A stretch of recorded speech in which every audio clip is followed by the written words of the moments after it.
മഴയിൽ ചോർന്നൊലിക്കുകയാണ് പട്ടാമ്പി ഗവൺമെന്റ് താലൂക്ക് ആശുപത്രി. മേൽക്കൂരയുടെ തകർച്ചയാണ് പ്രധാനമായും ചോർച്ചയ്ക്ക് കാരണം. വാർഡുകളിലും വരാന്തയിലും രൂപപ്പെടുന്ന വെള്ളക്കെട്ടിൽ വലിയ ദുരിതമാണ് രോഗികൾക്കും കൂട്ടിരിപ്പുകാർക്കും ഉണ്ടാവുന്നത്. വർഷങ്ങളായി മഴക്കാലമായാൽ പട്ടാമ്പി ഗവൺമെന്റ് താലൂക്ക് ആശുപത്രിയുടെ അവസ്ഥ ഇതാണ്. മഴ പെയ്താൽ ആശുപത്രിക്കകത്തുപോലും കുട ചൂടി നിൽക്കണം. തകർന്ന മേൽക്കൂരയിലൂടെ മഴവെള്ളം ചോർന്ന് ആശുപത്രിക്കുള്ളിൽ പതിക്കുന്നതോടെ വെള്ളക്കെട്ടും രൂക്ഷം. കഴിഞ്ഞ ദിവസം രാത്രിയിൽ പെയ്ത മഴയിൽ വലിയ തോതിലാണ് ആശുപത്രിക്കകത്തേക്ക് വെള്ളമെത്തിയത്. ആശുപത്രിയിലെ സ്ത്രീകളുടെ വാർഡിലും വെള്ളം കയറി. ഈ സമയത്ത് നിരവധി രോഗികളും കൂട്ടിരിപ്പുകാരും ഇവിടെ ഉണ്ടായിരുന്നു. മണിക്കൂറുകളോളം വെള്ളം വാർഡിൽ തന്നെ കെട്ടിക്കിടക്കുന്ന അവസ്ഥയുണ്ടായെന്നും രോഗികൾ പറയുന്നു.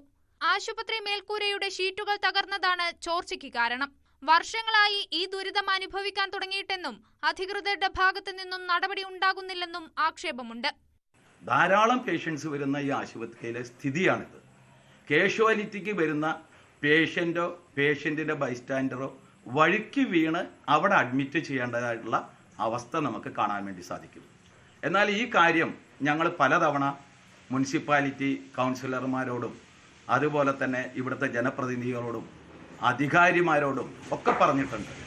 പക്ഷേ ഇന്ന് വരെ അതിന് യാതൊരു തരത്തിലുള്ള പ്രതികരണം ഉണ്ടായിട്ടില്ല, പരിഹാരം ഉണ്ടായിട്ടില്ല. ആകെ ഒരു 4 ആസ്പെറ്റോ ഷീറ്റ് വെച്ചാൽ നിർത്താവുന്ന വെള്ളം ഒഴുക്കാണ് ഇന്ന് അവിടെയുള്ളൂ.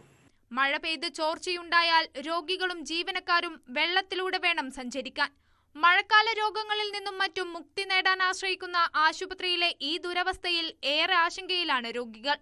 സാധാരണക്കാരായ നിരവധി ആളുകൾ ആശ്രയിക്കുന്ന പട്ടാമ്പി ഗവൺമെന്റ് താലൂക്ക് ആശുപത്രിയോടുള്ള ഈ അവഗണന അവസാനിപ്പിക്കണമെന്നാണ് ആവശ്യം. ന്യൂസ് 18 പട്ടാമ്പി.